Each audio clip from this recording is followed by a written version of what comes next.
You do realize you're donating half your salary, right? Bill Morrison's voice cracked in disbelief. He stared at the payroll screen glowing under the fluorescent light. The number couldn't be right, $1,200, gone every 2 weeks from a janitor's check.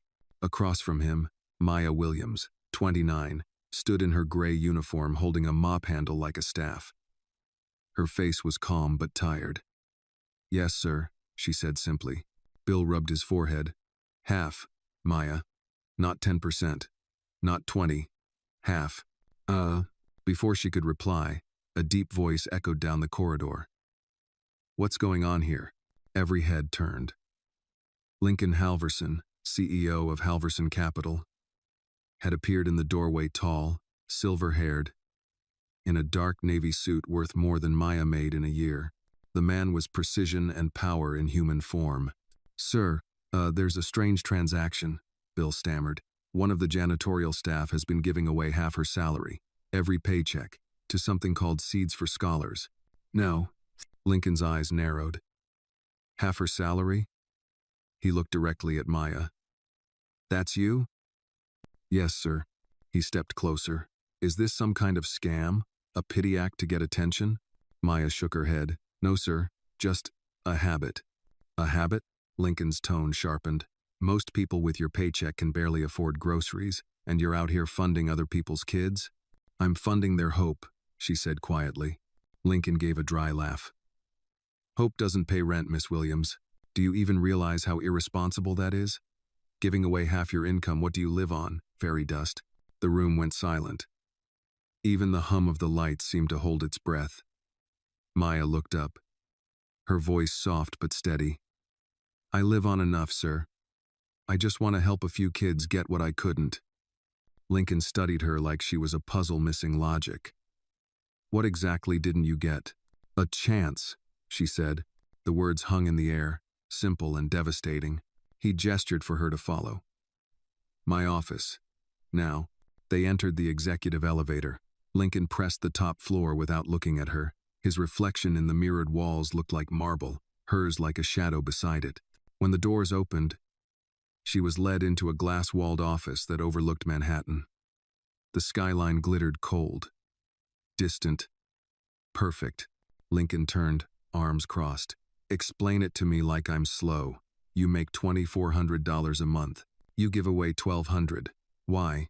Maya hesitated, then said, "Because I know what it feels like to want to learn and not afford to. If my little bit helps a child stay in school, that's enough." Lincoln leaned forward, incredulous. "Enough? That's not noble. That's delusional. You're practically living on fumes. And you're giving to a bunch of strangers you'll never meet?" "They don't have to know me," Maya said softly. "They just have to keep going." He laughed once, humorless. "You know what happens to people who think like that? They get stepped on. Used. The world doesn't reward kindness. It eats it." "Maybe," she answered, "but at least I'll know I wasn't part of the hunger." Lincoln's jaw tightened. The audacity of this woman, this janitor, speaking like she'd cracked the code of morality unsettled him. "How old are you?" he asked suddenly. 29. "Meant. And what's your plan, Miss Williams? Keep scrubbing floors for the rest of your life while financing someone else's dream?" She smiled faintly. "Maybe that's my dream, sir." He blinked. "To scrub floors? To make sure someone else doesn't have to," she said. Lincoln exhaled sharply and turned away, his voice colder now. "You know, where I come from, charity was what people did to feel better about failure. My father built this empire by keeping emotion out of business. You might want to try that. And yet," Maya said, "you look like a man who hasn't slept in a long time." Lincoln froze. The remark sliced through his composure like glass. For a moment, his face hardened, then he smirked. "You're dangerously honest for a janitor." She nodded. "Honesty's free, sir. It's the only thing I can afford." He studied her for a long moment, unsure if he was angry, impressed, or both. "You really think giving half your money away will change the world?" "No," Maya said. "But maybe it'll change one kid's world. That's enough for me." Lincoln shook his head. "You're wasting your life on sentiment. You could invest that money, double it, build something real." She looked at him steadily. I am building something real, just not the kind you can put in a portfolio. He opened his mouth, then stopped. Something about the conviction in her tone felt too genuine to argue with. Fine, he said finally. But if I find out this Seeds for Scholars is fraudulent, you'll be held accountable. That's fair, sir. Dismissed. Maya turned to leave, her steps measured. But just before she reached the door, Lincoln spoke again. Miss Williams, he said, his voice low, curious. If you were me, if you had billions, would you still give half away? She looked over her shoulder. No, sir. I'd give more. The door clicked behind her. Lincoln stood there, stunned, the city's glow reflected in his eyes. For a man who lived in numbers, her words didn't add up, and that unsettled him more than he cared to admit. He sat behind his desk, staring at her payroll statement. Half her salary, he muttered. What kind of person does that? He opened his laptop, searching Seeds for Scholars. The site was plain, almost crude.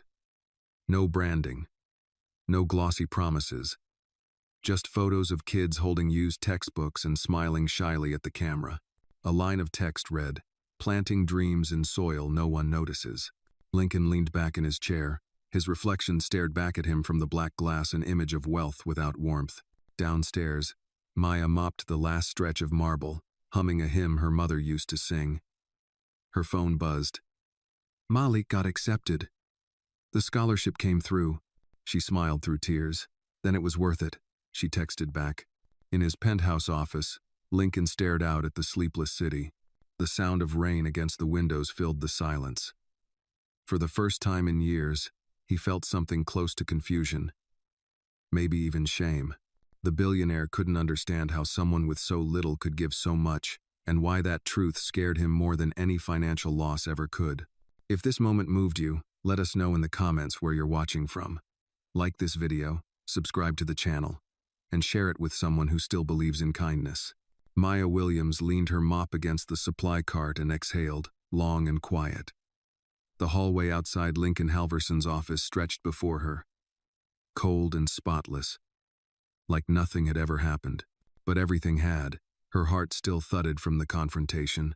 She had never been inside a billionaire's office before, let alone told one that he looked tired and emotionally bankrupt. And yet, she didn't regret a word. She returned to the janitor's closet, a cramped room lined with shelves of cleaning supplies and disinfectant. It smelled of bleach and dust, familiar and grounding. She sat on an overturned crate and checked her phone again. A new message blinked from her sister.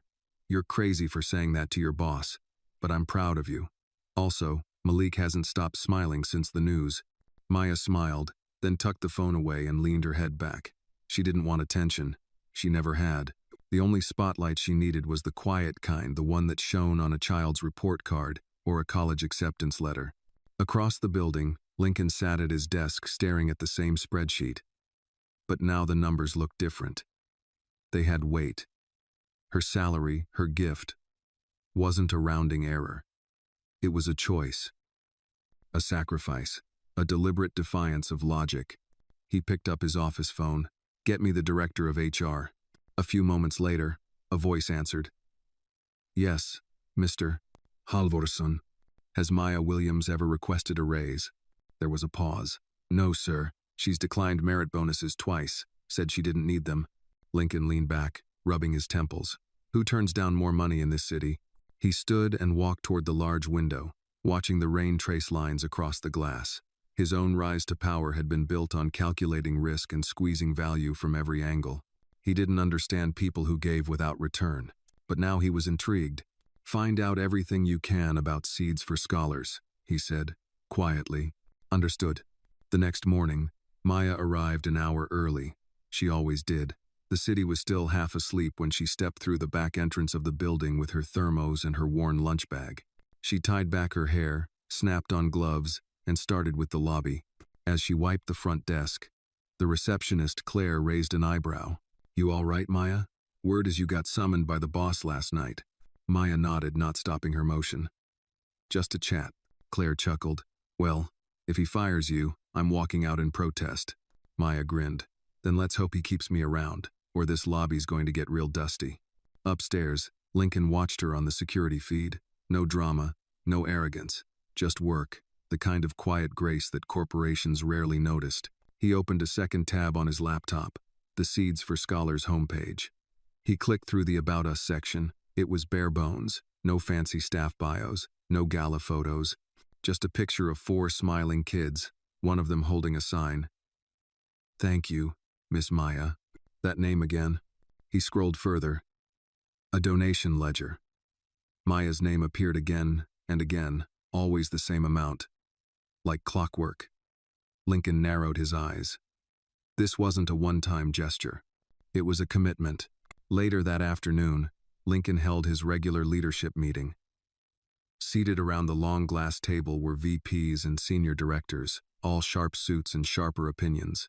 "Before we begin," he said, "I'd like to bring something to your attention." A few heads turned. This wasn't typical. "There's an employee in our janitorial staff," he continued, "who has, for over a year, donated half her paycheck to a grassroots educational foundation, quietly. No recognition. No fundraising incentives. Just belief." A pause filled the room. "Her name is Maya Williams, and her actions," Lincoln said slowly, "have raised a question I can't ignore. What exactly are we doing that matters?" There was silence. Some shifted uncomfortably. Vivian Cross, head of public relations, finally spoke. "Are you suggesting we use this for a campaign? A human interest piece?" Lincoln gave her a look colder than the AC vent above. "No, I'm suggesting we ask ourselves why it takes a janitor to remind us what integrity looks like." Vivian looked away. Back in the janitorial closet, Maya opened a manila envelope. Inside were handwritten letters from students she'd helped over the years. She kept every single one. She unfolded one from Malik, written when he was just 14. "I want to build rockets one day. If I make it, it's because of you." Her fingers brushed the words. She had no children of her own. No partner. But she had a legacy of names, dreams, and futures taking flight because someone refused to look away. She didn't know that, 2 floors up, Lincoln had just instructed his team to audit every internal community investment program at Halverson Capital. For the first time in years, he was looking beyond the numbers. That evening, Lincoln left the building through the service exit. He never did that. But tonight, he waited by the employee locker room. Maya stepped out, startled to see him. "Mr. Halverson?" He nodded. "Walk with me." They walked down the block in silence. The city buzzed around them, buses, horns, a saxophone playing badly from a subway grate. "I looked into Seeds for Scholars," he said finally. "I figured you would. It's legitimate. Grassroots. Underfunded, but effective." Maya glanced sideways. "I never asked for endorsements, sir." "I know." He stopped walking. "Which is exactly why I want to offer support." She turned to him, cautious. "Support?" "A matching grant. From the company, quietly. Anonymous if you prefer. No PR circus." Maya blinked. "Why?" Lincoln looked off into the city. Then back at her. "Because something tells me the next world changer might be mopping a floor today. And I don't want to be the reason they never get the chance." Maya stared at him, then nodded once. "Then we do it for them, not for us." "Agreed. Major." As she walked away, Lincoln remained standing on the sidewalk, the wind tugging gently at his coat. He felt a strange sensation, something unfamiliar. Purpose. The following Monday, whispers fluttered through the break rooms of Halverson Capital like wind in dry leaves. Something had changed. It wasn't on the bulletin boards or in a mass email, but people noticed the shift. Some swore they saw Lincoln Halverson in the staff kitchen pouring his own coffee. Others said he stopped a senior manager mid-rant to ask why the intern didn't have a seat at the table. But most shocking of all was the rumor that he had personally matched a donation made by one of the janitorial staff.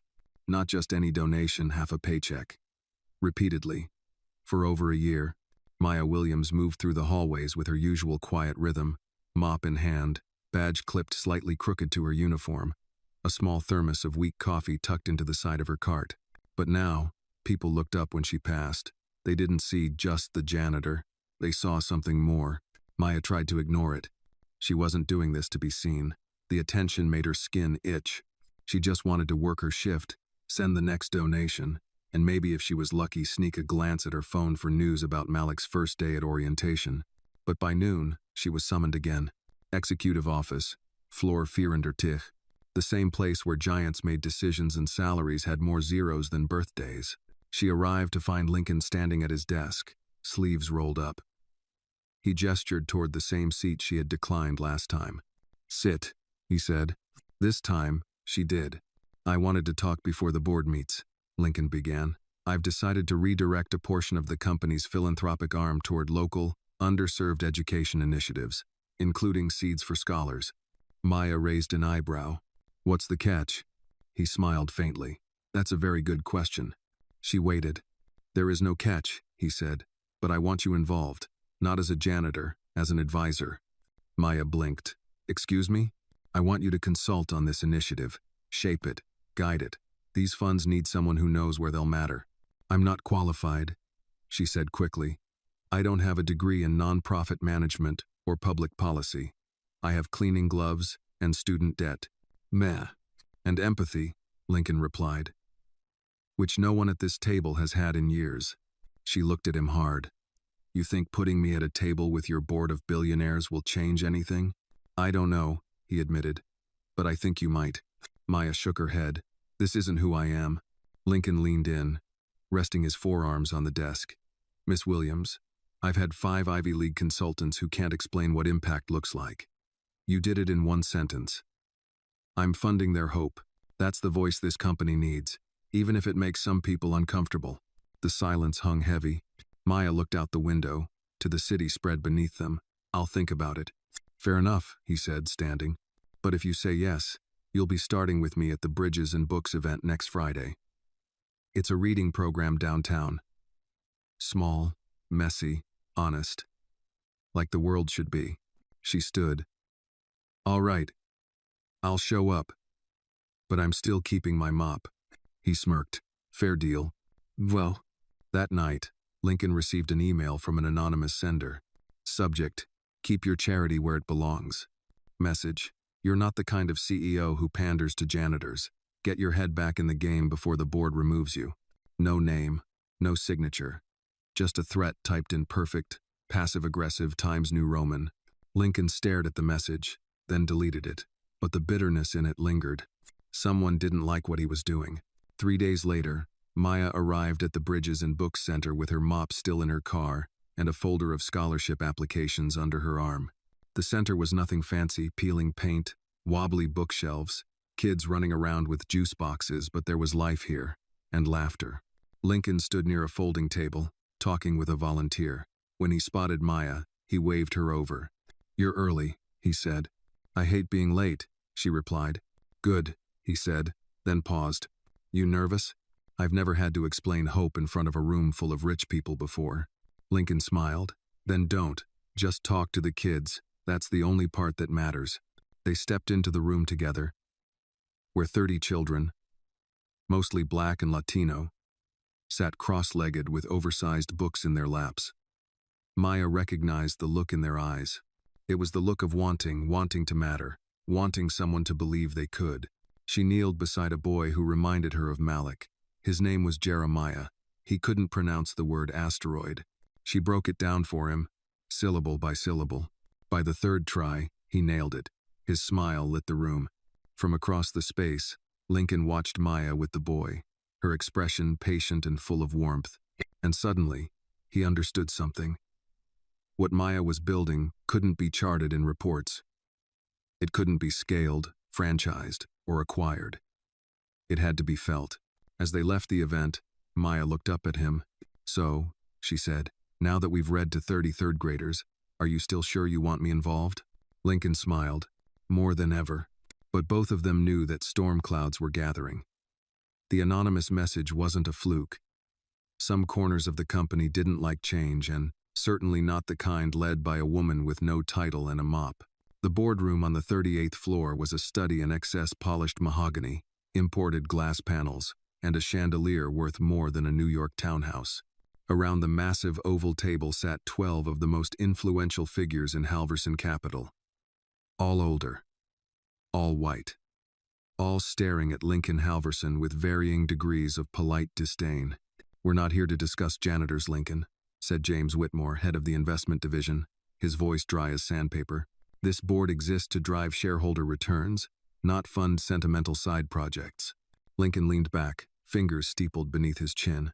"I'm not funding a side project. I'm investing in a human being who's doing more good than most of us ever will." A snort came from Elaine Granger, legal counsel. "Are you seriously suggesting we turn over philanthropic strategy to someone who mops floors?" "I'm suggesting we listen to her," Lincoln said calmly, "and stop pretending our foundation has been anything more than a tax shelter." Murmurs buzzed like static across the table. "You've lost perspective," Whitmore said sharply. "Since when did we value emotion over logic?" "Since logic stopped being enough," Lincoln replied. Granger leaned forward. "You want to make Maya Williams a consultant? Fine. But be aware it will create ripples. If you elevate her, others will want the same. You can't reward her without setting precedent." "Mess." Lincoln looked her straight in the eye. "Maybe precedent's exactly what we need." Silence fell like a gavel. Across town, Maya sat in the cramped back office of Seeds for Scholars, reviewing applications. The space was humble, one flickering overhead bulb, second-hand chairs, and the smell of old carpet, but it buzzed with energy. Papers were stacked with handwritten notes, transcripts, and hopeful letters from students who had nothing except dreams. Beside her sat Mrs. Bernice Holloway, the program's founder, an elegant, silver-haired woman with a spine straighter than truth. "You know they're going to come after you, right?" Bernice said gently, stirring honey into her tea. Maya smiled. "They already are." "Lincoln Halverson? That man's walking into a hornet's nest for you." "I didn't ask him to." "No," Bernice said with a glint in her eye, "but he stepped in anyway. That means something." Just then, Maya's phone buzzed. A text from an unknown number. "Careful, Miss Williams. Not everyone applauds charity from the help." Maya stared at the screen, heart thudding. She didn't show Bernice. Later that night, Lincoln's driver dropped him off not at the penthouse but at a modest Harlem cafe 2 blocks from Maya's apartment. It was almost empty, quiet except for the hiss of a coffee machine and the low hum of soul music from the jukebox. Maya was already there, sitting in a corner booth with 2 mugs in front of her, one for him. "You drink coffee at night?" Lincoln asked as he slid into the booth. "It's decaf," she said. "Mostly." He smiled and took a sip. Then, quietly, "I got pushback today. From the board. From the legal team." "I figured," Maya said. "They don't want you involved." "I'm not surprised. They called you the help." Maya's expression didn't change. "I've been called worse." Lincoln leaned in. "They're afraid. That's what this is. You terrify them." She raised an eyebrow. "Why, because I clean floors and tell the truth?" "Exactly," he said. "You're not supposed to have that kind of power. Not in their world." She looked at him thoughtfully. "Then why are you still helping me? You have more to lose than I do." He hesitated. "Because the person I was before I met you didn't sleep well. He didn't believe in anything but numbers. You made me look in a mirror I'd spent years avoiding." Maya looked down at her cup. "Lincoln, I'm not trying to change the world. I just want to change the starting line for kids like Malik. That's all." He nodded. "Then let's start with that." The next morning, a photo appeared on an obscure finance blog. Maya and Lincoln sitting in that Harlem cafe. No context. Just the image. But it was enough. By noon, corporate emails had begun to circulate. Subject: CEO seen socializing with custodial staff, unusual priorities at Halverson Capital. By 2 p.m., anonymous letters were sent to investors. And by 6 p.m., an emergency meeting was called by the board. Lincoln knew what this was. A war. When he stepped into the conference room, the atmosphere was bloodless and sharp. "Mr. Halverson," Whitmore began, "we have concerns about optics, the integrity of leadership, the risk of distracting this company with unnecessary entanglements." "You mean decency?" Lincoln replied. "I mean recklessness," Granger snapped. "This entire narrative, the billionaire and the janitor, it's dangerous. It undermines the hierarchy, the trust we've built with our elite clientele." Lincoln stood at the head of the table. "And maybe that's exactly the problem. We've built trust on distance, on pretending some people don't matter unless they wear a suit." Maya Williams didn't ask for a spotlight. but she deserves a seat at this table more than half of you. You're jeopardizing our reputation, Whitmore said. No, Lincoln said coldly. I'm salvaging our soul. Then he walked out. That evening, he emailed Maya. Subject, they're coming for both of us. We keep going? A few minutes later, her reply came. Message, I've walked tougher streets than this. Let's go.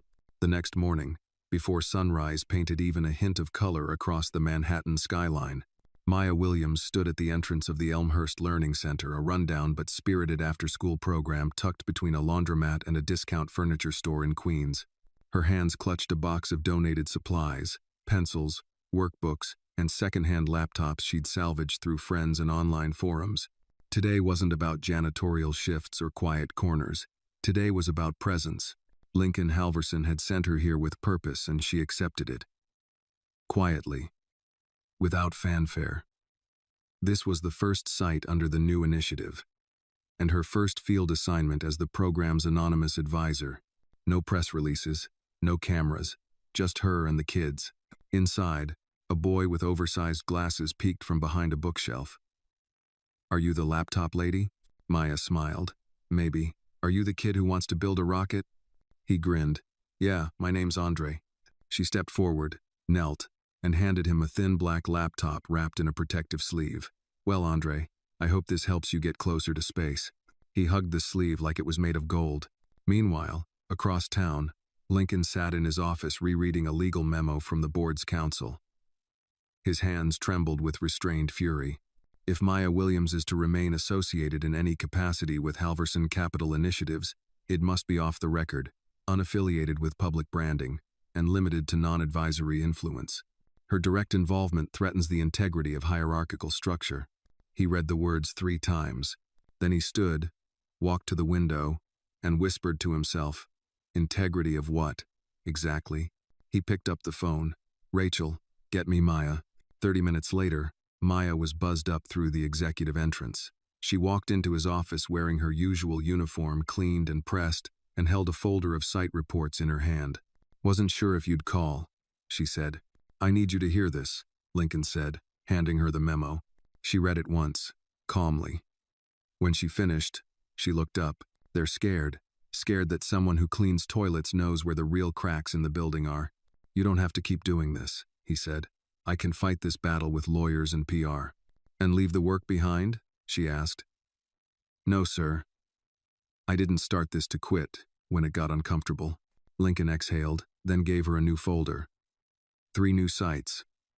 The South Bronx, Jersey City, East Harlem. These kids are off the grid, no access. No attention. I want your eyes on the ground. No, Maya nodded. Consider it done.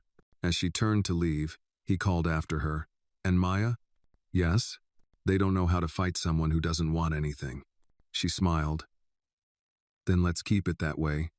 The next stop was the Jersey City Community Center, where Maya met with a grandmother named Dolores, who had turned her living room into an unofficial after-school safe haven. Books lined the walls. A cracked whiteboard leaned against the fireplace. I've got 12 kids coming here every week, Dolores said, pouring coffee into mismatched mugs. Some of their parents are gone. Others are working 2, 3 jobs. We don't have much, but we keep them fed, keep them reading. Maya handed over 2 Wi-Fi hotspots and a small check from the anonymous fund. Dolores blinked in disbelief. This'll pay our heat through February. Maya looked around the small room. You're doing more than most cities. That night, Lincoln received 3 separate emails from board members. One accused him of disruptive decentralization.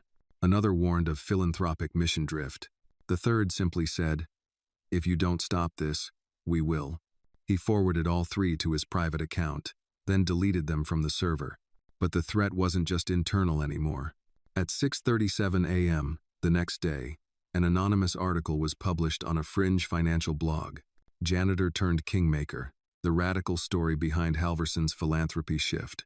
It included quotes from inside sources, photos of Maya entering and leaving his office, and even one grainy picture of her sharing coffee with Lincoln at the Harlem Cafe. Maya's phone buzzed nonstop, her inbox filled with hate mail, ridicule, and worse. She sat alone in the locker room downstairs, gripping her phone, her thumb hovering over the screen. She didn't cry, but her jaw clenched so tightly it ached. Then, another message came in from Lincoln. Don't run. Don't hide. Let me handle it. Meet me at 10. She did. This time, in a conference room, not hidden in the shadows, but face-to-face with Lincoln's executive PR team. Suits, laptops, and tension filled the air. This leak was deliberate, Lincoln told them, possibly from the board. We do not engage. No press conferences, no apologies. But we need to spin this, one consultant barked. No, Lincoln said. We do not spin sincerity. Then he turned to Maya. I need to ask you something, he said. Not as your boss, as a partner in this. Go ahead. If this doesn't stop, if the press, the board, the hate if it gets worse, are you ready for that? Maya looked at him, fire behind her eyes. I've cleaned vomit off bathroom walls, Mr. Halverson. I've held a teenager's hand after he got jumped walking home from tutoring. You think this scares me? He smiled slowly. Didn't think so. That night, Maya returned to Seeds for Scholars. There were fresh flowers left on the doorstep, no note, just lilies and daisies. And inside her inbox, wedged between the cruel and the crude, was one simple email. My daughter got her laptop. She cried. Thank you, Miss Maya. She closed her eyes. She was ready for the storm. Lincoln Halverson sat alone in his office long after the building emptied. The skyline pulsed with city lights, but inside, it was quiet, too quiet. The article had spread like oil on water. Within 24 hours, Maya's name had become synonymous with controversy. The janitor behind the billionaire. Cinderella or corporate Trojan horse. Philanthropy or publicity stunt. Everyone had an opinion, none of them seemed to include the truth. Lincoln reread Maya's last message before closing his laptop. I'm still here. 3 words. Unshaken, grounded. He turned toward the city, his own reflection faint in the glass. Something was shifting not just within the company, but inside him. A storm was forming. Yes, but maybe it was the kind of storm that uprooted the dead trees and left space for something new to grow. At Seeds for Scholars, Maya pushed a box of donated books into the corner and collapsed onto a folding chair. Her eyes burned from lack of sleep. The threats had increased. Not just digital now, someone had slashed her car tires the night before. No witnesses, no security footage, just a cruel message scrawled in marker across the hood. Stay in your place. She hadn't told Lincoln. She wouldn't. Not yet. Instead, she poured her energy into what mattered: funding, site visits, and prepping for the East Harlem Town Hall meeting Lincoln insisted they hold, even after the leak. You want me to speak at a public meeting? Maya had asked him days earlier. I want you to be seen, he'd said, not through someone else's lens, in your own voice. She'd agreed, reluctantly. Now, the day had arrived. The auditorium in East Harlem smelled like old gym mats and school lunches. Plastic chairs creaked under the weight of 100 curious citizens, parents, teachers, donors, skeptics, even press with silent lenses pointed at the podium. Maya sat off stage, palms sweating, pulse skipping. Lincoln approached her, adjusting his tie. You don't have to dazzle them, he said. She gave a nervous chuckle. Good, because I'm not sure I can. Just speak from where it hurts, he added. That's where the truth usually lives. Then he stepped up to the mic and opened with quiet authority. Ladies and gentlemen, I've built a fortune by trusting data. But I've come to learn that numbers don't always tell the whole story. Sometimes, the story lives in places we ignore. Tonight, I want you to hear from someone whose truth changed the way I see everything. He stepped aside. Maya walked up, spine straight, throat tight. The microphone felt too tall. She adjusted it slowly. Good evening, she began. Her voice cracked. She paused, gathered herself. My name is Maya Williams. I'm a janitor at Halverson Capital. I've also been giving away half my paycheck for the last 16 months to help kids get access to education. A stir rippled through the audience. Cameras clicked. I don't have a foundation. I don't own a boardroom. I've never been to college. But I know what it's like to be a smart kid with no books, to be curious and invisible. She looked out at the crowd, scanning faces. I'm not here because I'm special. I'm here because I was tired of waiting for someone else to do something. She paused. A man in the front row leaned forward. So, I did what I could. A few dollars, A few chances, and somehow, those chances turned into college applications, job interviews, futures. Her voice grew firmer. You ask why a janitor is up here? Because the system we built forgot that value isn't about title or income. It's about impact. One woman in the back stood up and clapped. Then another. Then another. By the time Maya stepped down, the room was on its feet. Lincoln met her at the steps. You did that, he said quietly. No, she replied. They did that. They just needed permission. The headlines the next morning were different. Janitor speaks truth to power, and the city listens. Ugh. From mop to microphone. Maya Williams wins East Harlem crowd. But the board wasn't pleased. A meeting was called within 48 hours. Lincoln stood before them, unfazed. This is no longer a PR issue, Whitmore snapped. This is insubordination. She's not an employee in this context, Lincoln replied. Semantics, Granger said coldly. You're challenging structure. You're creating chaos. Lincoln let them rant, let them sweat. Then he spoke. What are you actually afraid of? He asked, calm and slow. Silence. He looked around the room. Are you afraid that someone without money or pedigree told the truth and people listened? Or are you afraid that people are starting to see the cracks we've been wallpapering over for decades? Whitmore stood. Enough. The vote is tonight. We'll decide if this initiative, and your leadership, continues. Lincoln didn't flinch. Then let the vote happen. Meanwhile, at a Bronx elementary school, Maya sat cross-legged in a classroom surrounded by 5 children learning to read. One of them, Jeremiah, kept calling her Miss Maya the book lady. She laughed each time. Her phone buzzed. It was Lincoln. Votes tonight. Whatever happens, we stay the course. She replied, 1 chapter at a time. That evening, in a boardroom of men and marble, 12 votes were cast. 7 for keeping the status quo, 5 for change. The motion failed. Lincoln was advised to scale back all activities not tied to core profit objectives. He stood slowly. You've made your decision, he said. Now let me make mine. He pulled a sealed envelope from his coat pocket and slid it onto the table. My resignation, he said. A gasp.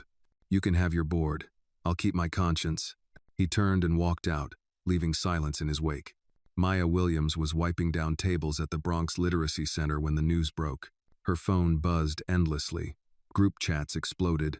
Her sister called twice, then texted in all caps. Lincoln Halverson resigned, for you. She stared at the screen, unmoving. The children around her kept reading, blissfully unaware that the man funding their new books and digital tablets had just walked away from $1 billion empire.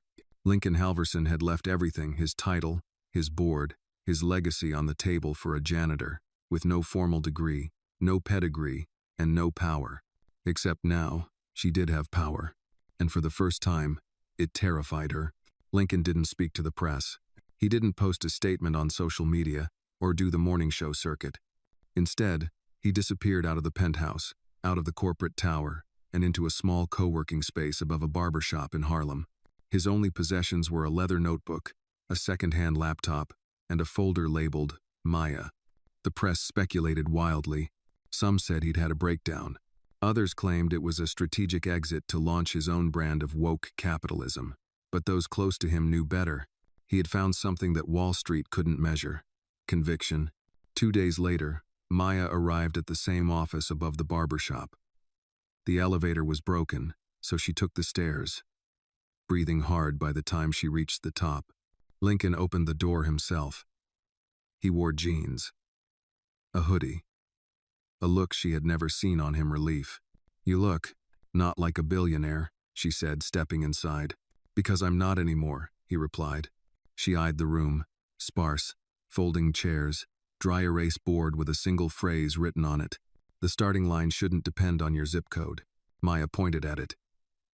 That yours? No, yours. From East Harlem. I wrote it down. He handed her a binder. Inside were draft documents for a new nonprofit foundation, 45, named after the age demographic most ignored by corporate philanthropy. It's yours if you want it, he said. No strings. Just start something real. Maya sat down slowly. You walked away from $1 billion company to do this? I didn't walk away. Lincoln said. I walked toward something, toward you, toward this. She stared at him, emotion rising. You sure you're not having a midlife crisis? Midlife, maybe. Crisis? No. That was the board meeting. They laughed. For the first time in what felt like years. Then Maya grew serious. They're not done, you know. The people who sent the threats, who slashed my tires. They'll find other ways. I know, he said, and we won't let that stop us. The launch of Foundation 45 was deliberately quiet. No champagne, no stage, no ribbon cutting, just an email blast to grassroots educators, literacy centers, foster youth advocates, and inner-city nonprofits. The message was simple. We're not here to save. We're here to partner. Within weeks, applications flooded in. Teachers in Detroit who needed digital whiteboards. A single father in Atlanta trying to open a free tutoring center. A nurse in Oakland who taught night classes in her garage. And Maya read every single one. By hand. But not everyone celebrated the rise of Foundation 45. The finance blog that first leaked the story published a new headline. Halverson's reckless rebrand. From CEO to social justice mascot. Anonymous accounts flooded the nonprofit's inbox with hate mail. One message stuck with Maya. You don't belong in rooms with decision makers. You clean after them. She read it twice, then deleted it, then built a scholarship fund specifically for children of custodial workers named the Janitor's Legacy. If they wanted to insult her, fine. She'd make the insult into a banner. Meanwhile, back in Midtown, the Halverson board celebrated a return to focus. Stock prices rose temporarily. Quarterly reports looked strong, but whispers lingered. Clients asked about the CEO who'd left to fund janitors and kids, and one investor reportedly told Whitmore, Lincoln had heart, you just have spreadsheets. One chilly evening, Maya stood outside a small community library in Newark, watching a group of middle schoolers leave their tutoring session. One of them, a lanky girl named Tiara, ran up to her. Miss Maya, I got an A in reading, first time ever. Maya beamed. Told you that brain of yours was dangerous. No. Do you think I could be a writer? Maya knelt to her level. I think you already are. Behind them, Lincoln watched silently. He didn't need to be in the photo. He didn't need credit. Watching Maya light fires in young minds was enough. That night, over takeout noodles in the office, Maya looked up from her laptop. You think we're crazy? She asked. I think crazy is spending your life defending a company that wouldn't defend you, he said. They clinked chopsticks. A new kind of toast. Maya leaned back. What if we actually change something? We already are, Lincoln said. One kid, one block, one ripple at a time. And as they sat in that little upstairs office, surrounded by books, letters, and the quiet hum of new beginnings, neither of them realized that Foundation 45 would soon outgrow them both. 1 month later, the city was talking. Not in press releases or boardrooms, but in grocery store lines, PTA meetings, church basements, and Saturday morning barber shops. Foundation 45 had begun to make waves. Not the flashy kind, the real kind. Computers were delivered to schools no one invested in. Math tutors were funded in neighborhoods long forgotten. Bus passes, eyeglasses, warm meals, and sometimes just a hand to hold. People didn't always know where it came from, but they felt the shift. And at the center of it all was Maya Williams, still wearing sneakers with worn soles and a ponytail tied too tight. But now with a laptop, a small staff, and the strange weight of influence. She didn't love it, but she respected it. That morning, she stood in front of a crowd in Baltimore, opening the city's first mobile tutoring van. It wasn't much, just a converted RV with shelves, beanbags, and books, but to the kids running toward it with arms wide open, it was a palace. Books and Wi-Fi, one boy yelled. This thing's got both? Maya laughed. You better believe it. She knelt beside a girl no older than 7. What do you want to be when you grow up? The girl paused. I want to be in charge of something. Maya smiled. Good. Start with this van. Make sure these boys behave. The girl grinned, straightened her spine, and barked orders like a tiny general. Maya chuckled. Just like that, she whispered. Take the space. Own it. Oh, meanwhile, in New York, Lincoln paced a cracked tile floor in an old community center, running on 2 hours of sleep and 3 cups of coffee. Across from him sat Pastor Eugene Blakely, a quiet man with steel-gray dreadlocks and a reputation for speaking fire into microphones. "I hear what you're doing," Pastor Blakely said. "I respect it. But let me be clear, this isn't just about laptops and lesson plans. These kids are angry, left out, ignored. You're not going to band-aid that with Wi-Fi."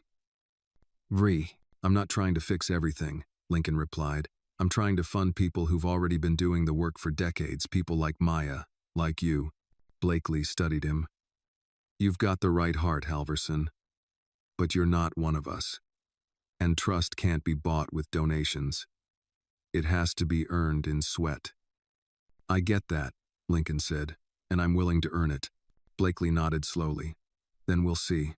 No. That night, Maya and Lincoln met in a diner in Yonkers, halfway between two site visits. The waitress, older, no nonsense, poured them both coffee and called Maya Sugar. They talked numbers, applications, new funding proposals. But under it all, there was something unsaid. Finally, Lincoln looked up. "I've been thinking about legacy." "Yours or mine?" Maya asked. "Both," he said. "I spent 2 decades building something that made me rich and empty. Now I'm building something that barely pays, and I've never felt more full." Maya sipped her coffee, watching his face. "Sometimes I still wake up thinking I need to mop a floor before dawn," she said quietly. "Then I remember this is the work now. Not cleaning messes, but building places where fewer messes are made in the first place." Lincoln smiled. "You ever think about what's next?" Maya shook her head. "Next is too big. I think about tomorrow." He tapped the table. "Tomorrow, we've got 3 site visits, a press inquiry, and an invitation from the mayor's office." She blinked. "Wait, what?" "Yep, City Hall. They want us to speak next week. Education equity panel."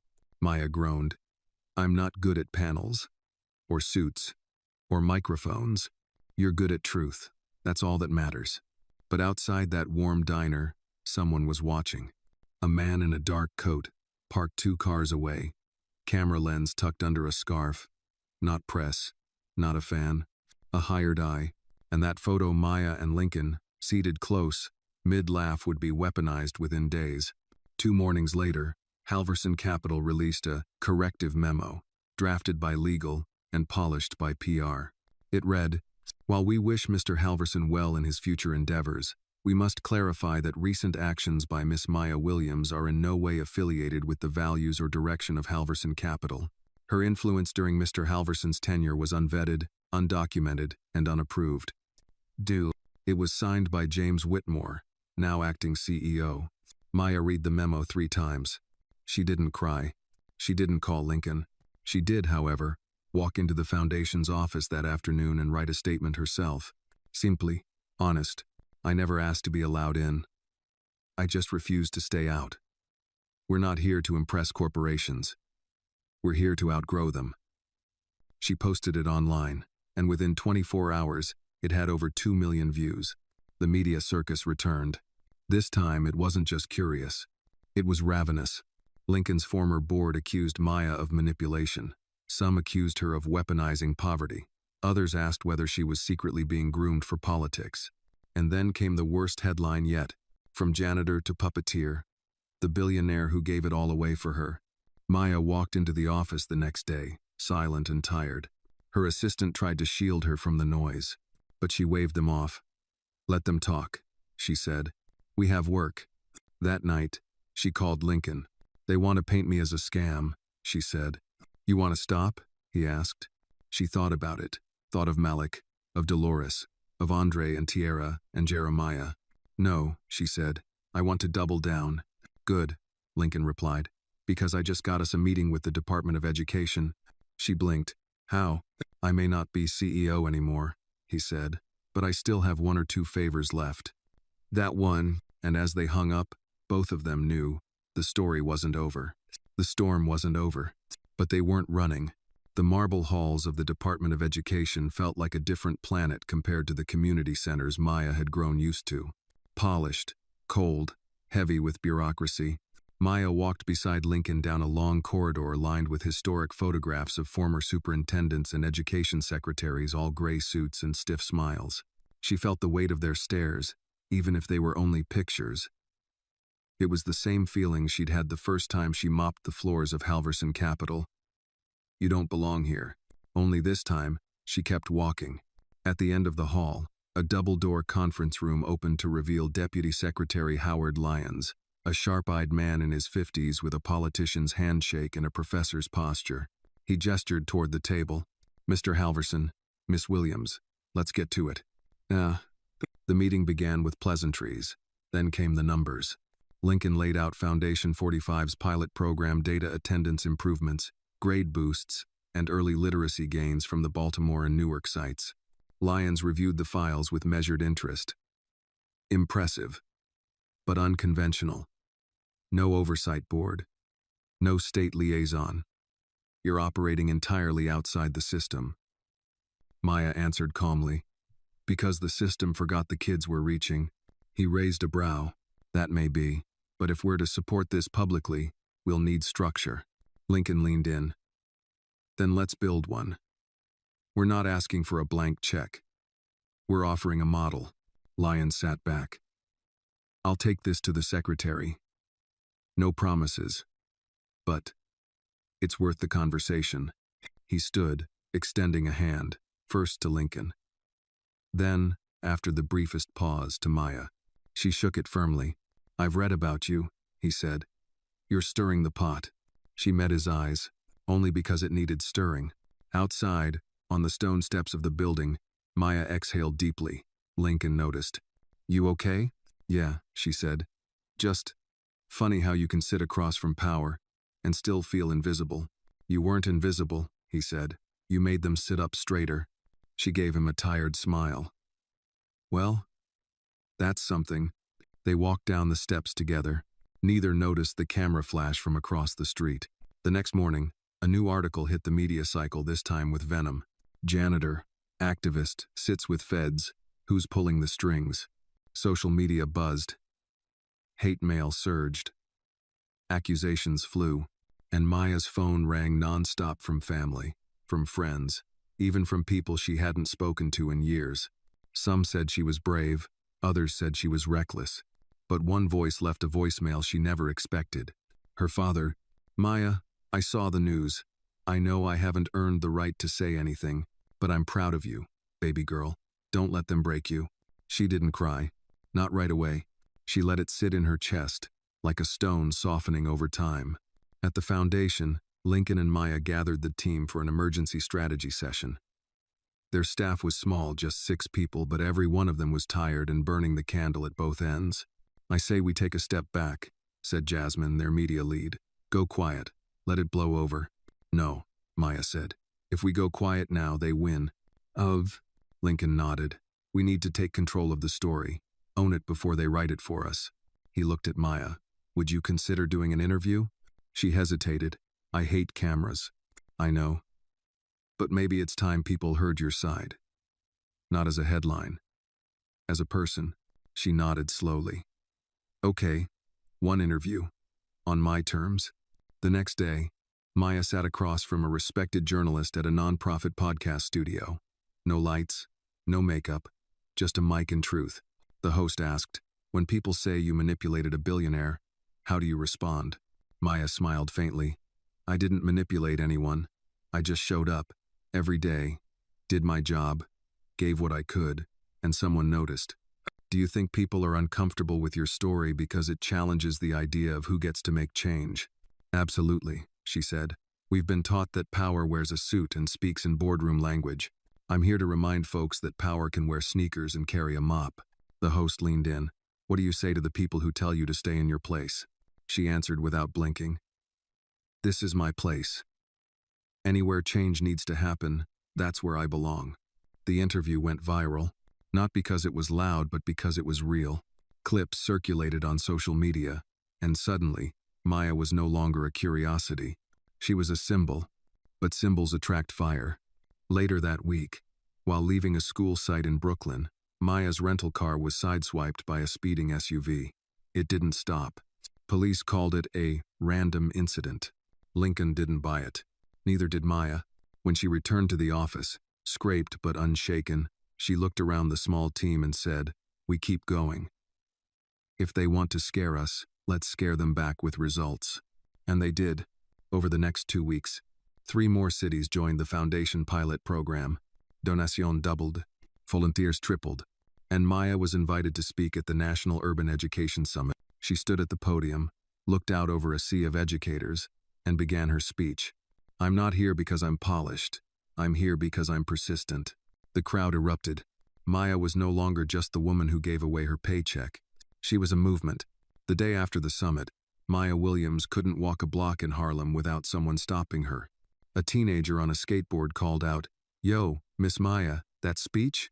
You lit a fire." A grocery store clerk slipped her a note with her receipt. "My daughter's in school because of you."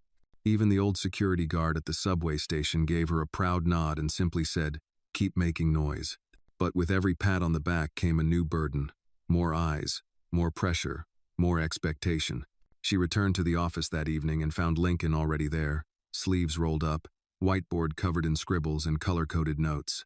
"Looks like we're expanding to Atlanta next month," he said. "Atlanta?" Maya blinked. "We just finished Newark." "I know, but the city council voted to fund matching grants if we show up." The local paper already ran a front-page story, "Janitor who changed a billionaire now changing Georgia." She dropped her bag with a heavy sigh. "We're not moving too fast?" she asked. Lincoln looked up. "You're asking the guy who once launched a startup in 36 hours? She smirked. "And how did that end?" "We made $30 million in 2 years, and lost it all in 6 months. Maya laughed, then sobered. "This is different. We're not losing spreadsheets. We're losing trust if we mess up." "Which is why," Lincoln said, sliding a folder across the desk, "we're hiring regional program directors, people from the communities. No outsiders, no suits." She opened the folder and read the first candidate bio, Keisha Barnes, former foster youth, now principal at a Detroit middle school. The others were just as promising. This feels right," she said. "We build something with people, not for them," Lincoln replied. But not everyone welcomed the foundation's growth. At a private retreat in the Hamptons, former board members from Halverson Capital held a closed-door meeting. Among them was Whitmore, and a recently hired PR crisis consultant, Margot Ellis, known in the industry as the Cleaner. "She's gaining ground," Whitmore said, tapping a photo of Maya projected on the screen. "Grassroots traction, public sympathy. Even politicians are quoting her." Margot didn't blink. "Then we don't attack her directly. We undermine the narrative." "How?" "We change the story," she said. "People love her because she's humble, modest, unpolished. So let's shift perception. Let's make her look strategic, calculating, ambitious in all the wrong ways." Whitmore frowned. "You want us to make her a villain?" "No," Margot smiled. "We just make her uncomfortable." The plan launched quietly. First came the anonymous tip to a major news outlet. Foundation 40. 5 linked to potential misuse of grant funds.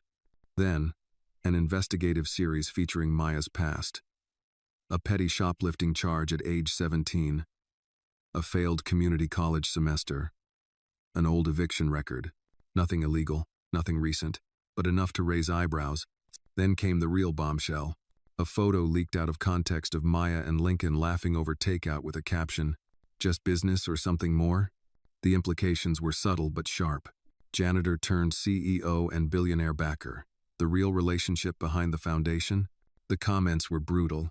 Maya didn't leave her apartment for 2 days. Not because she was ashamed, because she was furious. Lincoln arrived at her doorstep with Thai food and a thunderous look on his face. "I can sue them," he said without sitting down. "I can bury Whitmore in injunctions and gag orders." Maya shook her head. "No." He blinked. "What?" She stood. "If we fight this their way, we lose. I'm not interested in playing clean in a rigged game." "No." "So what do we do?" She paced the room, then pointed to the stack of letters on her kitchen table, handwritten thank you notes from parents, teachers, and kids. "We speak louder. We tell our stories. We put people on camera, those who've seen what we've done. We drown their noise in truth." Lincoln nodded. "You want to go public?" "Not with defense," she said. "With testimony." 2 days later, Foundation 45 released a video campaign titled, "Faces of Change." No actors, no scripts, just the people they had helped. A single mom from Newark talking about her daughter's first report card with straight A's. A teen from Baltimore sharing how the tutoring van kept him off the streets. a librarian from Atlanta who now had internet for every child in her after-school club. And finally Maya herself, speaking straight to camera. I've made mistakes. I'm not polished. I've failed, and I've gotten back up. But I have never stolen. I have never lied. And I will not apologize for caring. Within 24 hours, the video had over 10 million views. Donations surged. Volunteers signed up in record numbers. And media began to shift tone, calling the smear campaign transparent and tone-deaf. Whitmore threw a chair in his office. Margot Ellis calmly packed her briefcase. She flipped the narrative, he said. How? She didn't flip it, Margot replied. She owned it. And when someone owns their flaws, you can't use them as weapons. He scowled. Then what now? Margot paused at the door. Hope you like watching documentaries, she said, because she just became one. That night, Maya returned to the original literacy center in Queens, the one where this all started. The same peeling paint, same wobbly chairs. She sat alone, running her fingers over a child's drawing taped to the wall. A stick-figure woman with brown skin and wild curls, holding a sign that said, Books for All. She smiled. Her phone buzzed. Lincoln, you see the numbers? He asked.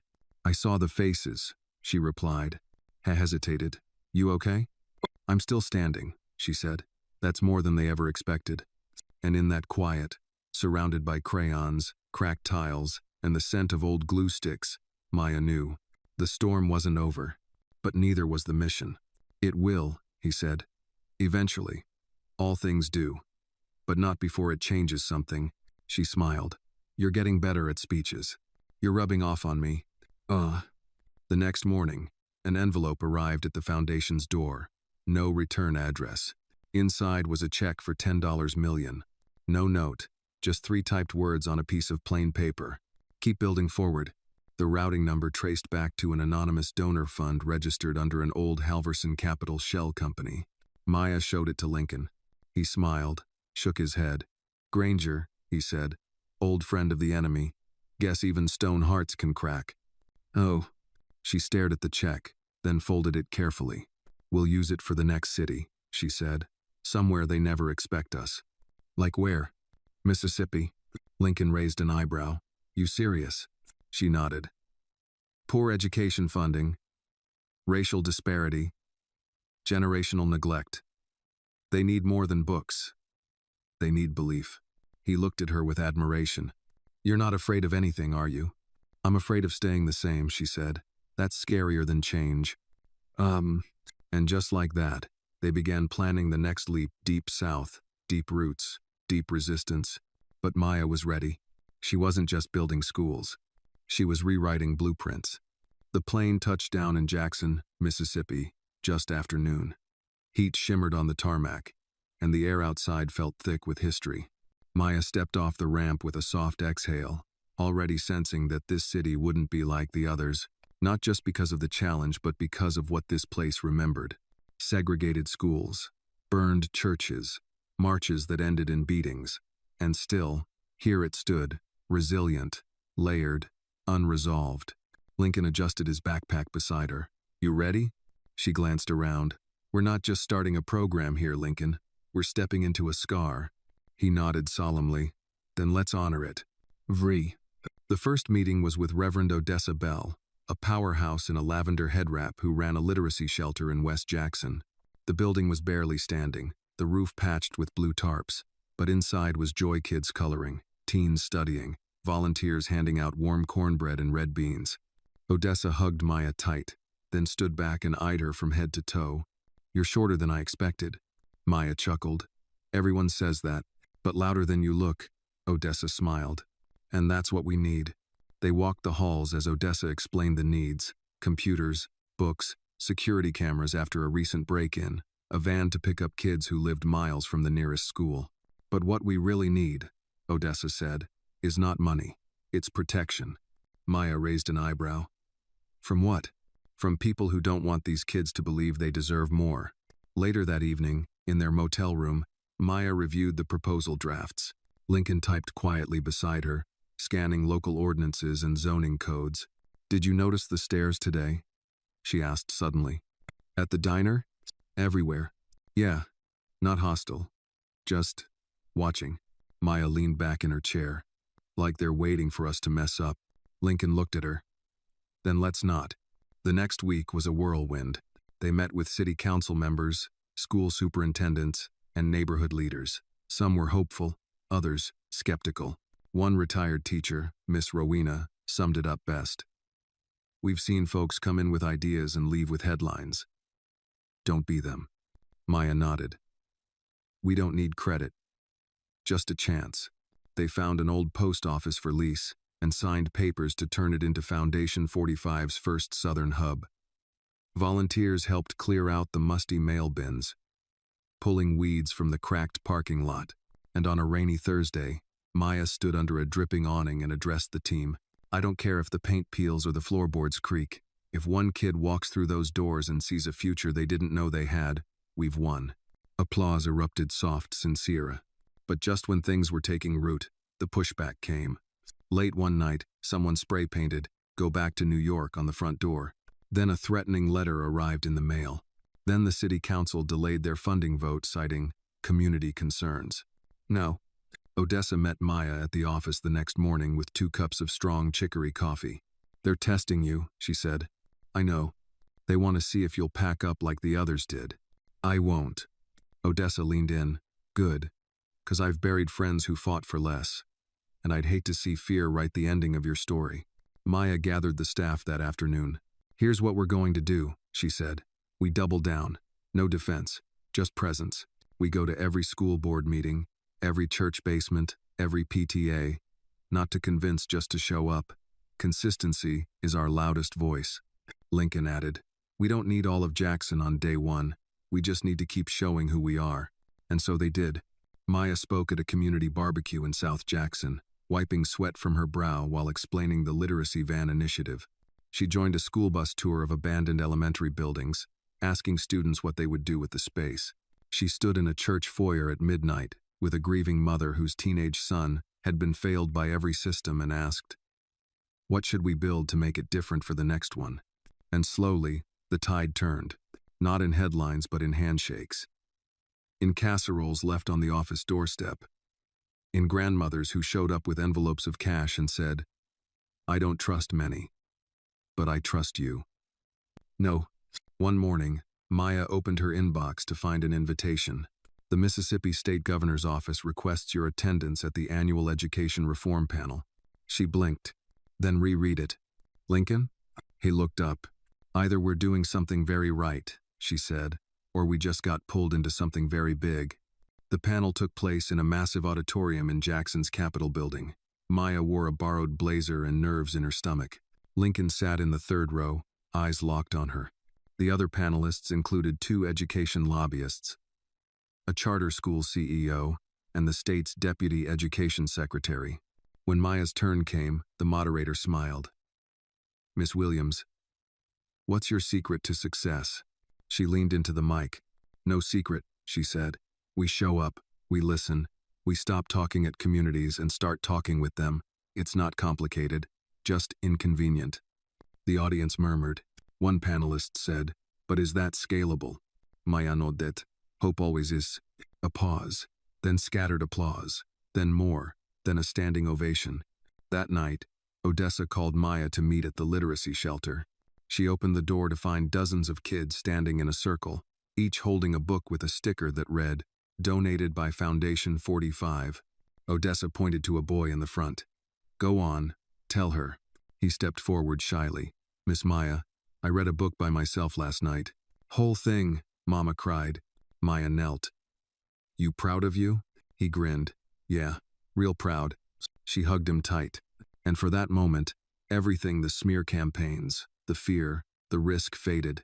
Because in that room, legacy was being written one reader at a time.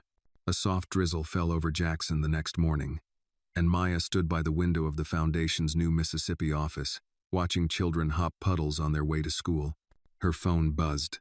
A text from Odessa. Turn on the news, Channel 6. Maya clicked on the small office TV. The screen lit up with a local anchor's face, serious, rehearsed, clipped. An anonymous tip has led to a formal audit of Foundation 45's recent grant activities in Mississippi.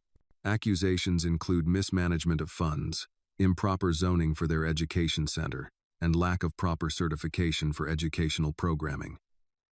The investigation is underway. Maya sat down slowly.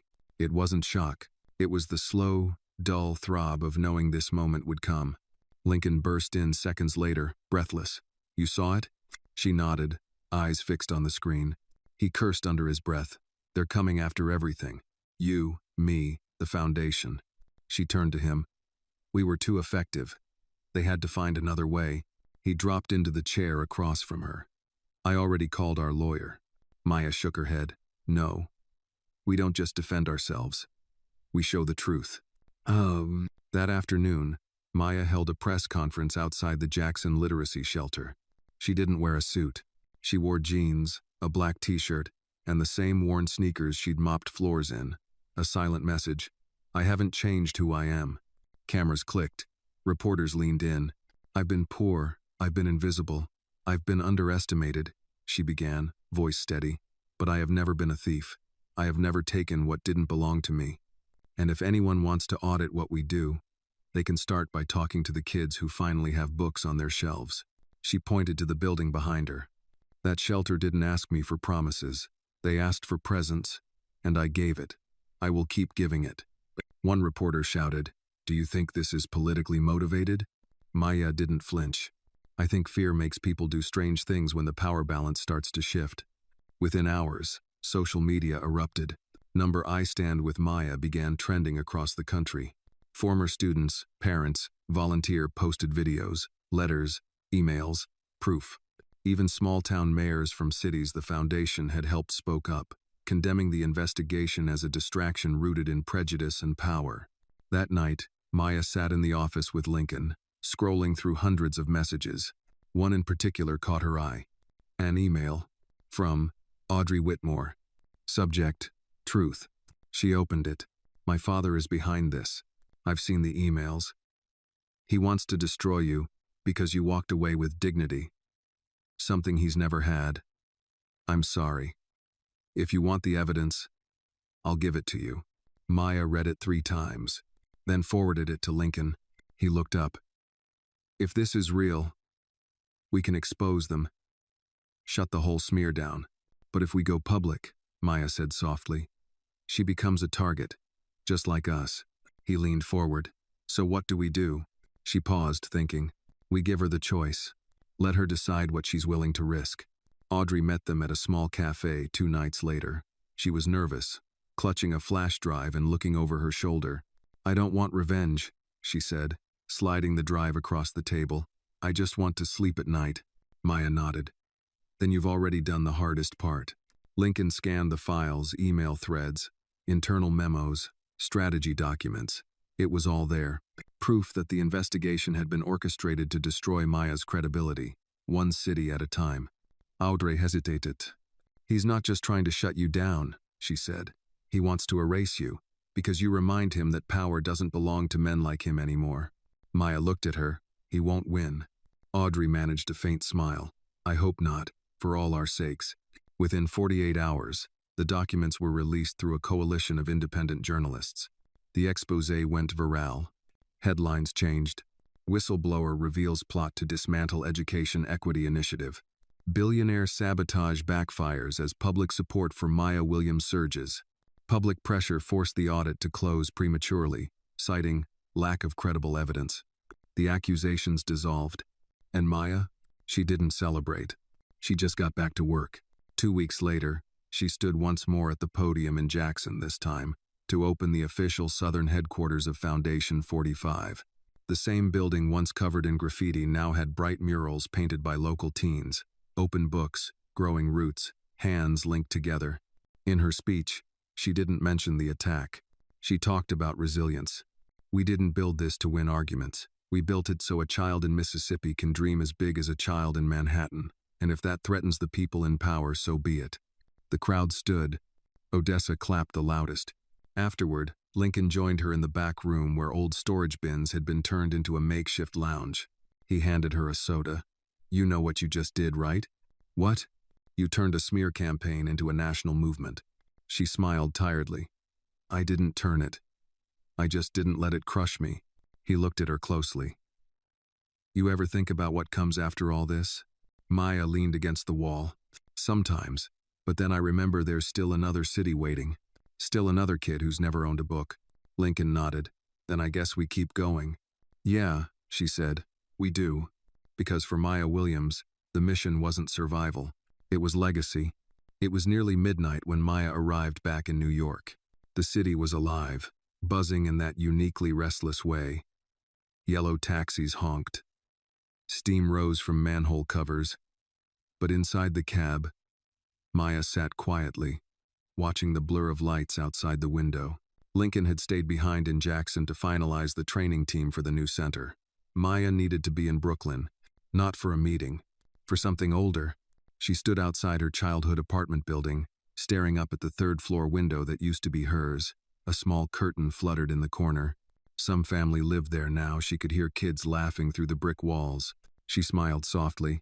She didn't knock. She just stood there in the cold and whispered to the wind, "We made it out, Mama." The next morning, she arrived at the original Queens Literacy Center where this all began. The door creaked the same way.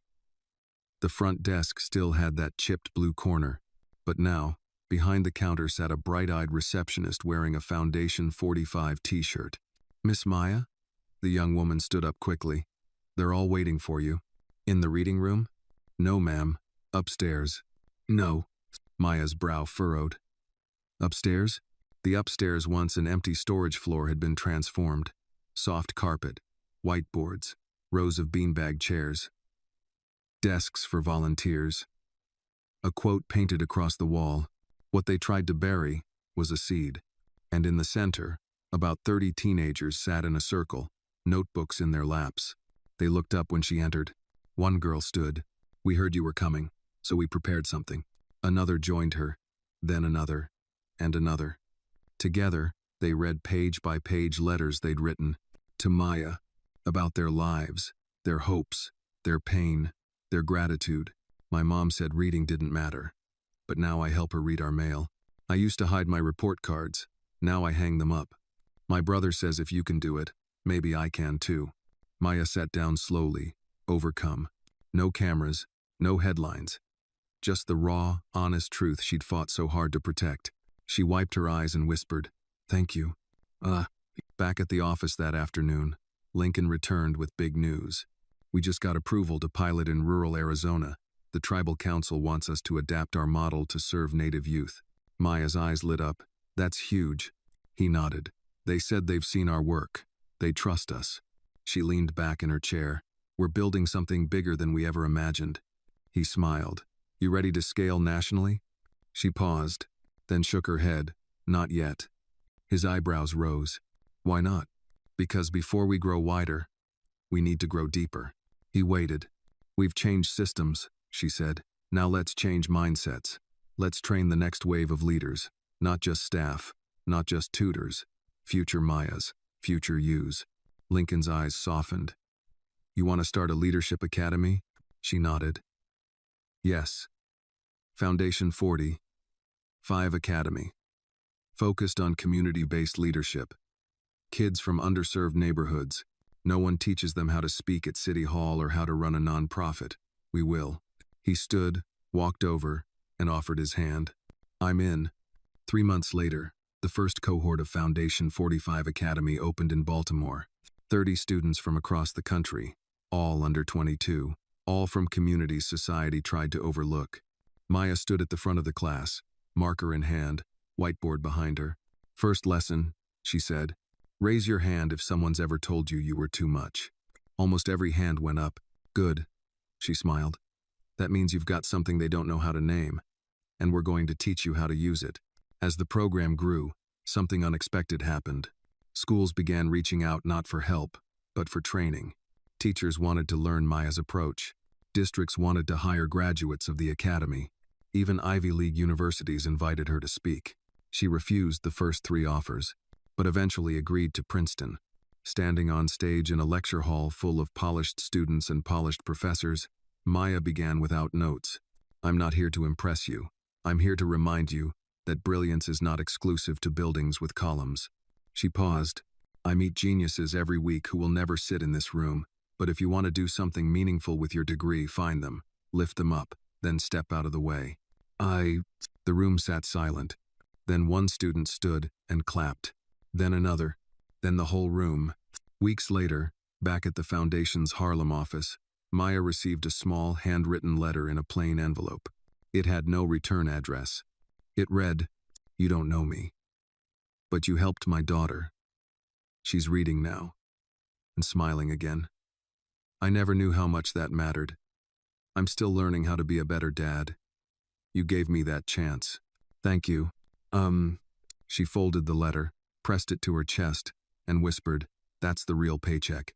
Lincoln entered quietly behind her, holding a fresh cup of coffee. "You okay?" She turned to him. "We did all this. From one mop. One decision. One small act." He nodded. "That's how all revolutions begin." Maya looked around the office, now buzzing with interns, volunteers, and the distant hum of a printer spitting out lesson plans. "You ever think about what happens when we're gone?" she asked. He smiled. "We won't be. Not really. Not if we build it right." And she knew then, with more certainty than ever before, that Foundation 45 was no longer hers. It belonged to the people, to the children, to the future. The following spring, the walls of Foundation 45's Harlem headquarters were covered in maps. Arizona, Detroit, Charleston, Omaha, Louisville, each one pinned with colored flags marking new literacy centers, community partnerships, and academy graduates starting programs of their own. The movement had turned into an ecosystem, self-replicating, self-sustaining. But Maya wasn't looking at the maps. She was in the mailroom, crouched beside a cardboard box. It was addressed to her, from a return name she hadn't seen in over a decade. Anita Williams. Her aunt. She opened the box slowly, carefully. Inside was a thick envelope, an old photograph of Maya as a child holding a library card, and a letter handwritten, faint, but unmistakably her aunt's voice. "Maya baby, I've watched you from afar. I saw the stories, the attacks, the strength. Your mama would have been so proud. I wasn't always kind to you when you were young. I didn't understand your quiet. I thought you were too soft for this world. But you weren't soft. You were gentle. And that's different. That's power the world doesn't know how to measure. If you ever have room in your heart to forgive me, I'd love to talk again. Love, Anita." Maya sat on the floor in silence, eyes closed, hands trembling. She hadn't heard from Anita since the funeral. She folded the letter and tucked it into her pocket like it was made of glass, then stood. She had a call to make. Later that afternoon, Maya walked into a boardroom buzzing with energy. The full Foundation 45 national team had gathered in Harlem for the annual summit. Lincoln, standing at the whiteboard, nodded toward her. "She's here. Let's get started." Maya looked around the room. Young faces and old, brown and white, tattooed arms beside tailored blazers. Her people.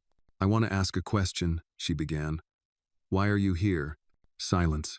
Then a young man in the back stood. "Because my brother couldn't read at age 12 and no one noticed. But now his son goes to our center and reads me bedtime stories." A woman near the front added, "Because I was told I wasn't leadership material. But now I train principals." Another, "Because my grandma couldn't vote. But she voted for me to be the first black school board president in my county. And this foundation helped me believe I could run." One by one, the room filled with voices. Maya held back tears. "Then we keep going." Lincoln added, "This is the part where most movements plateau. But not us. We have depth, history. Each of you is a branch of something ancient and rooted." Maya smiled. "Let's talk about the next 100 years. That night, Maya took a walk through Central Park. The city pulsed around her, but inside the trees, there was stillness. She called Anita. The voice on the other end trembled. "I didn't think you'd call." "I almost didn't," Maya admitted. "But I'm glad I did." They talked for 27 minutes, mostly about the past, a little about forgiveness, a lot about moving forward. And when Maya hung up, she felt something she hadn't felt in years. Closure. Meanwhile, trouble brewed quietly in a different corner of the country. In Florida, a state senator had introduced a bill proposing the reallocation of education funding from nonprofit literacy programs to private testing initiatives. On the surface, it sounded neutral. But buried in the language was a clause directly targeting organizations that received over 25% of their funding from private donations. That meant Foundation 45. Lincoln brought it to Maya's attention over breakfast. "They're coming back," he said. "They never left," she replied, reading the document. "They just learned to use prettier words." She tapped her fingers against the table. "How fast can we mobilize local families in Tallahassee?" "Already on it," Lincoln said. "But they're planning to vote before spring recess. Then we show them what spring means to us," Maya said. "Rebirth." In the following week, Foundation 45 launched a campaign titled, "Don't Silence Us." It wasn't a protest. It was a showcase. Across Florida, children read aloud from library steps, public parks, courthouse lawns. Volunteers handed out free books titled, "Words Built This Country." Seniors wrote op-eds about how literacy changed their families. And when the bill came to a vote, it failed by one. And that one vote came from a senator who'd once received a scholarship funded by a nonprofit just like Maya's. He stood on the floor and said, "I will not be the man who burns the bridge he once crossed." Maya watched it from her hotel room and whispered, "That's what legacy looks like." Back in New York, Foundation 45 celebrated another milestone. Their 10,000th literacy kit was mailed. Maya insisted on packing it herself. Inside, a first reader book about Harriet Tubman, a journal with the phrase, "Your words matter," a letter handwritten by Maya. "You are the future. You are the proof that we were here." She sealed the box, smiled at the label. It was going to a boy in Montana. She didn't know him, but she believed in him, and that was enough. Maya stood at the edge of the auditorium stage, peeking through the side curtain.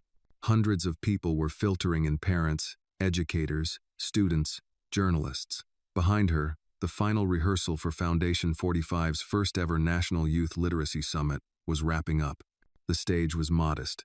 No big-budget production, no dramatic lights. Just kids, their voices, their truth. She stepped out quietly and found a seat in the back row, hoping to remain unnoticed. This wasn't about her. It was about them. On stage, a 12-year-old girl from Detroit approached the microphone. Her name was Jania, and her hair was pulled into two perfectly puffed buns. She adjusted the mic and unfolded a small piece of paper. "I used to think I was dumb," she began, her voice steady. "Like broken. Dumb. Because reading made my head hurt. And people laughed when I got stuck on words." She paused. "Then one day, I went to this center. And they didn't laugh. They listened. They read with me. They said, 'You're not dumb. You just haven't been given the right tools yet.'" She smiled, voice rising.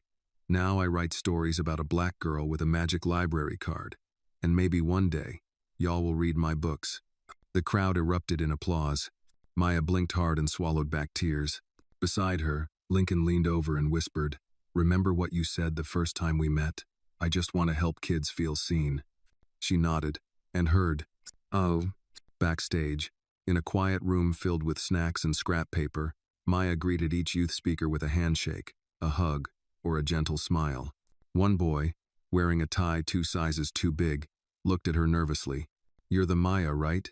he asked. She chuckled. "Just Maya. What's your name?" "Derek." "Derek, you look sharp today. My mom says I'm gonna be mayor someday." "Well," she said, adjusting his crooked collar, "the world could use a few more mayors like you." He grinned, then ran to join the others. That evening, the summit continued at a community gala. Donors and local leaders mingled in the hall, clinking glasses and exchanging business cards. Maya moved through the room quietly, pausing here and there for brief conversations, but keeping mostly to the sidelines. She didn't love the spotlight, but it kept finding her. "Miss Williams," a tall man in a gray suit said, approaching her with his hand extended. "Senator Ron Wyatt. Big fan of what you've built." She shook his hand politely. "Thank you, Senator. I've got a proposition," he continued. We're drafting a national bill that would allocate federal funding for community-based literacy initiatives. We want Foundation 45 to help write the framework. Maya raised an eyebrow. You want our name or our truth? He blinked. Excuse me? I won't sign off on anything that's performative. If this is just about headlines, I'm not your girl. Do. The senator studied her for a moment, then smiled. I see why they're afraid of you. She returned the smile, cool but firm. Then they better get used to it. Later that night, Maya stood on the rooftop of the Harlem office, her favorite place to breathe. Lincoln joined her with 2 mugs of coffee. No one's sleeping tonight, he said, handing her one. She took a sip. I don't know how we got here, he laughed.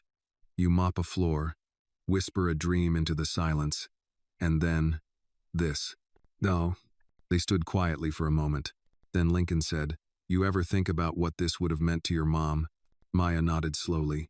Every day. She's watching. Maya looked up at the stars. I hope so. Days later, Maya received a phone call that would change everything again. It came from UNESCO.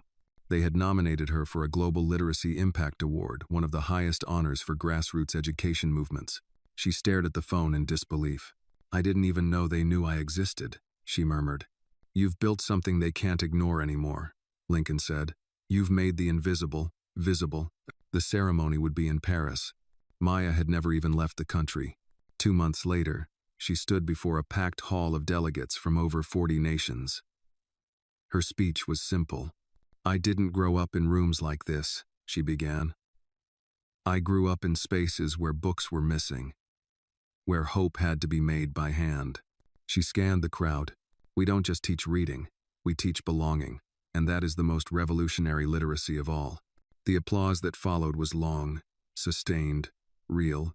Back home, the team greeted her return with a celebration, balloons, banners, cupcakes with little book toppers. And in the center of the break room table sat a letter. Maya opened it. It was from Jania, the girl with the puffed buns from Detroit. It read, Miss Maya, I got my first short story published in a youth magazine. You were right, I am smart. Thank you for seeing me. P.S. The girl with the magic library card now has a friend who's good at math. He's scared of dogs, though. I'm still working on his backstory. Maya laughed, hugged the letter to her chest, and whispered, Keep writing, baby. The world needs your voice. Because in the end, it wasn't awards or articles that mattered. It was this, a ripple in a pond, a story passed on, a future rewritten 1 sentence at a time. The call came at 5:43 a.m. Maya was awake, she always was, these days. Her body had long since adapted to quiet hours when the rest of the city slept, and the world outside her window was still. It was Odessa. Maya, the older woman's voice cracked. The literacy center in Jackson was broken into. Maya sat up straight. What happened? They trashed the place, smashed windows, tore the murals off the walls, painted the outside again. Maya's heart sank. Anyone hurt? No, Odessa said, but they left a message. Silence. Odessa? The woman cleared her throat. They wrote, You don't belong here. Take your charity and leave. By noon, Maya was on a plane to Mississippi. She didn't wait for public statements or internal memos. She just moved. Fast. Decisive. When she arrived, the center looked like a wound. Broken glass, shattered shelves, paint sprayed across the mural of linked hands and open books. The once colorful words what they tried to bury was a seed now slashed through with black X's. Odessa met her at the door, arms crossed, jaw tight. We cleaned up the worst of it, she said. But it's not the building, Maya. It's what it means. They want to scare us. Maya took it all in, then turned to Odessa with steel in her eyes. Then we give them something to be scared of. The next morning, Maya called a press conference not in front of a podium, but in the ruined center. Behind her, the damage remained untouched. She wanted the world to see it. This is not vandalism, she said. This is fear made visible. This is the backlash that always follows progress. She turned, gesturing to the broken mural. They thought breaking this wall would break us, but we are not made of paint. We are made of purpose. Cameras flashed, reporters scribbled, some nodded, some just stared. Then Maya made her announcement. In 2 weeks, we're reopening this center. But not just as it was. We're doubling its size. We're opening a digital learning lab. And we're turning this wall into a canvas for every child who wants to draw their future. She looked straight into the lens. If you want us gone, you'll have to bury every book, every voice, every child's dream. And we know how well that's worked in history. The internet exploded. Donations flooded in. Volunteers arrived by the dozens, teachers, artists, construction workers, even a retired librarian who drove from Oklahoma in her RV saying, "I brought books and cookies." During reconstruction, Maya worked side by side with the team. She hammered nails, painted walls, handed out gloves and granola bars. She listened to every kid who walked in, no matter how small their story seemed. And one afternoon, a boy named Tyrell, maybe 10, small for his age, pulled at her sleeve. "I drew a new mural." Maya knelt down. "Can I see it?" He unfolded a crumpled sheet of paper. It showed a girl with brown skin, standing tall over a burning book, shielding it with her body. At the bottom, he had written, "She saved the stories."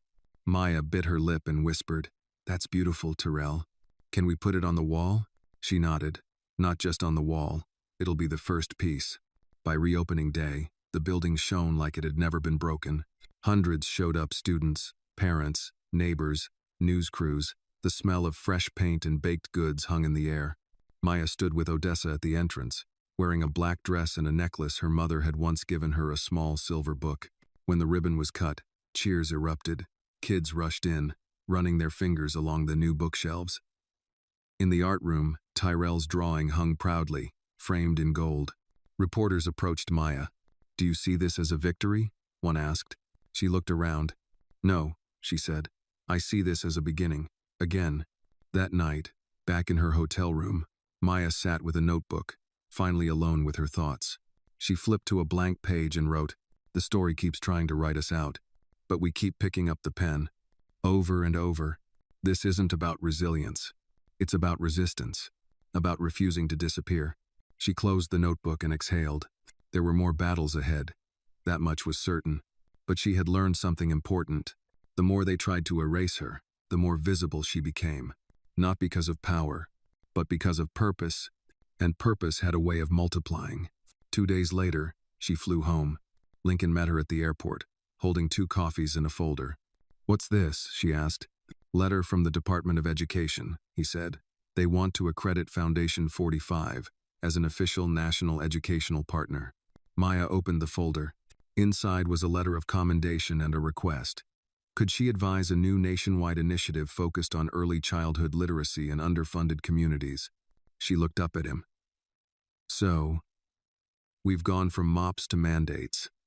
He laughed. "Pretty much." Maya stared out the window of the car as the city passed by, lights flickering in the dusk.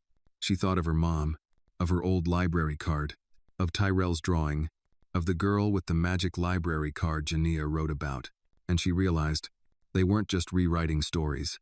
They were rebuilding the archive. The morning was crisp, the kind of early autumn chill that made people tuck their collars higher and sip their coffee a little slower. But inside the grand auditorium of the Schomburg Center in Harlem, the atmosphere was electric. Today marked the 10th anniversary of Foundation 45, a decade since Maya Williams had mopped floors by day and read to orphaned kids by night. Now she stood backstage, adjusting the pin on her lapel, a small silver book her mother's. Odessa approached her, elegant in a navy pantsuit.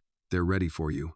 Maya took a deep breath, not out of nerves, out of gratitude. The room was packed. Former students, city officials, donors, neighborhood elders, kids who now taught others to read. A jazz trio played softly in the background, and giant banners hung overhead with phrases like, "Your words matter. Legacy is literacy." Maya stepped onto the stage. The room quieted. 10 years ago, she began, I was a janitor, and I didn't feel small. I felt invisible. She looked out across the crowd. But even then, I knew that the power to change a life isn't reserved for those with titles or bank accounts. Sometimes, it starts with a mop and a library card. The crowd chuckled gently. Foundation 45 was never just about books. It was about belonging. About saying to every child, you are not a mistake. Your voice matters, and your story deserves to be told. Applause echoed through the hall. After the ceremony, Maya walked through the exhibit hall that had been set up for the occasion. There were photographs, handwritten thank you notes, murals painted by kids, and even the original journal she had donated to the first literacy center. She paused in front of a display featuring Jania's now-published children's book, The Girl with the Magic Library Card. It had become a bestseller. A group of young girls stood nearby, flipping through copies. One of them turned to Maya and asked, "Is it real?" Maya smiled. "Every word." The girl beamed. Later that evening, the board hosted a private dinner in her honor. Candles flickered, wine flowed, toasts were made. But Maya remained thoughtful, quiet. Lincoln leaned over. "You okay?" She nodded. "I've been thinking." "Dangerous," he joked. "I don't want to run this forever," she said. He blinked. "Wait, what?" "I don't mean I'm quitting," she clarified. "I mean I want to start the transition. I want to step into a new role. Advisory, teaching, mentoring, less admin, less fundraising dinners, more time with the kids, not just for them." Lincoln studied her. "You're serious?" She nodded. "It's time," she said. "This doesn't die with me. It grows beyond me." He was quiet a moment, then said, "You already know who should take over, don't you?" She smiled. "Odessa, 1 week later, Maya sat with Odessa on a park bench, overlooking a Harlem playground. Kids ran between swings and slides. A young father read aloud from a picture book beneath a tree. "Me?" Odessa said, eyes wide. "Yes," Maya said. "You built this?" "I built with you," Maya replied. "You're the heart of it. You're the truth. The staff already listens to you. You've been mentoring the next team leaders for years." Odessa looked away, blinking fast. "I don't know if I have the energy." "Lie." "You don't have to be me," Maya said. "You just have to be you. The foundation doesn't need another founder. It needs a root." Odessa exhaled. "I'll think about it." Maya smiled. "That's all I ask." In the following months, Maya began what she called the quiet shift. She stopped attending every meeting, started letting others speak first, traveled more to rural chapters, sometimes unannounced, just to sit in on reading circles and observe. She began documenting everything: leadership principles, mistakes she'd made, lessons from failure. A new book began to take shape. Between the pages, What They Never Tell You About Building Movements. Par mémoire. Part guidebook. All heart. 6 months later, Maya received news that floored her. She had been selected as the recipient of the Presidential Medal of Freedom. Lincoln told her in person, holding the envelope with both hands, as if it might vanish. "You're kidding," she said. "Nope. People like me don't." He cut her off. "People like you change the whole damn country." At the White House, Maya wore a simple black dress and her mother's silver book pin. When the president placed the medal around her neck, he whispered, "My mother was a teacher. She would have loved you." And Maya, who had faced smear campaigns, vandalism, poverty, grief, closed her eyes and allowed herself, for just a second, to feel pride. Not for the award, but for the fight. The next morning, she returned to Harlem and did what she always did. She walked into the Foundation 45 Literacy Center, poured herself a cup of coffee, and sat on the rug with a group of third graders reading Charlotte's Web. One child looked up and said, "You look like that lady on TV." Maya winked. "TV's not real. This is real." And then she began to read. Years later, when Maya had long since passed the torch, a new mural appeared on the side of the first literacy center in Queens. It showed a black woman holding a mop in one hand and a book in the other. The caption read, "She saved the stories." Because Maya Williams wasn't just a woman. She was a chapter, a bridge, a revolution whispered into bedtime pages and classroom chalkboards. She was proof that one act of kindness, one voice, one mop, could change the world. The story of Maya Williams teaches us that true power lies not in wealth or titles, but in quiet acts of courage and compassion. Her journey from janitor to national leader reminds us that even the smallest gesture can spark a movement, and that dignity, when defended fiercely and consistently, can outlast ignorance and hate. It's a call to believe in the value of every voice, especially those society tries to silence. Above all, It shows that when we invest in people, not just systems, we plant seeds that grow into lasting change.